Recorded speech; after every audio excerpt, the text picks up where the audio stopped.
So I just wanted to make a short video on something I found very interesting in my playthrough of a popular series, and that was the game's ability to tell me a character through gameplay alone.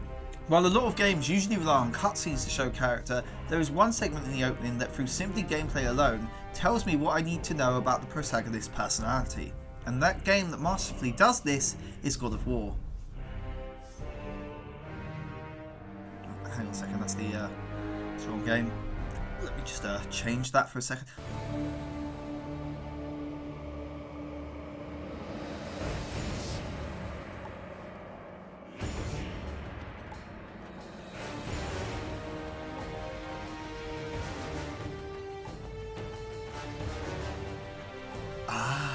That's better. In the opening level, our character Kratos is charged by the gods themselves to take out the legendary creature of myth, the Hydra. On your way to combat this great Goliath, you encounter a merry troop of sailors. Under attack from a monster, blood still pumping from your slaying every monster that foolishly tried to inconvenience your path, you decide to jump in and fuck Jesus!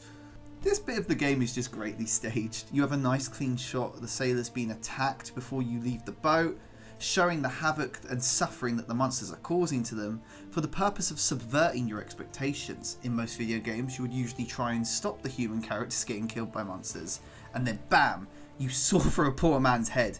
This completely subverts the expectations you would have of the typical Greek hero, and shows Kratos for the murderous monster that he is, completely willing to kill innocent bystanders who dare haplessly stand in the trajectory of his blades.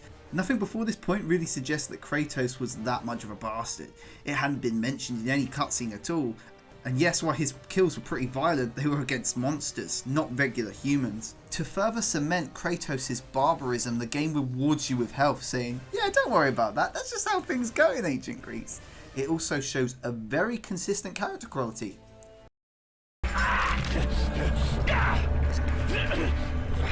Thank you! Thank the gods you came back for me! I didn't come back for you.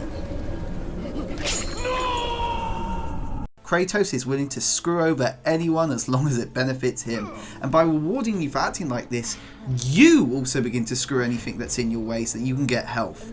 By doing something only really a video game can do, giving you an item and rewarding you for play, you begin to really feel like this murderous character and see these humans as merely a tool for your own benefit or a health item.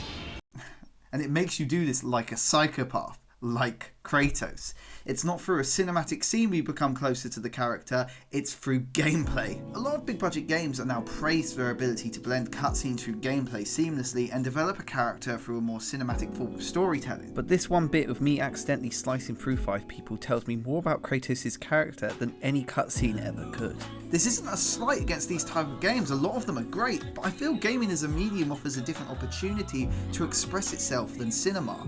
One segment from the first bit of God of War gameplay we were shown was when Kratos' anger bar went up, his rage of Sparta went up when he saw something in the game that wasn't making him happy. And that was a great little bit. It was blending in the gameplay and the story. It was lovely. Why did they remove it? The new God of War is praised as a development over the simple story of the first lot, and it uses a more cinematic approach to show this, but surely gameplay can also be an avenue to express stories in an interesting way, and I feel the cinematic approach is being too heavily focused on. A lot of people say that God of War was simple, so I'm just hoping maybe this video shed a new insight in the game and help change your opinion of it, for the better.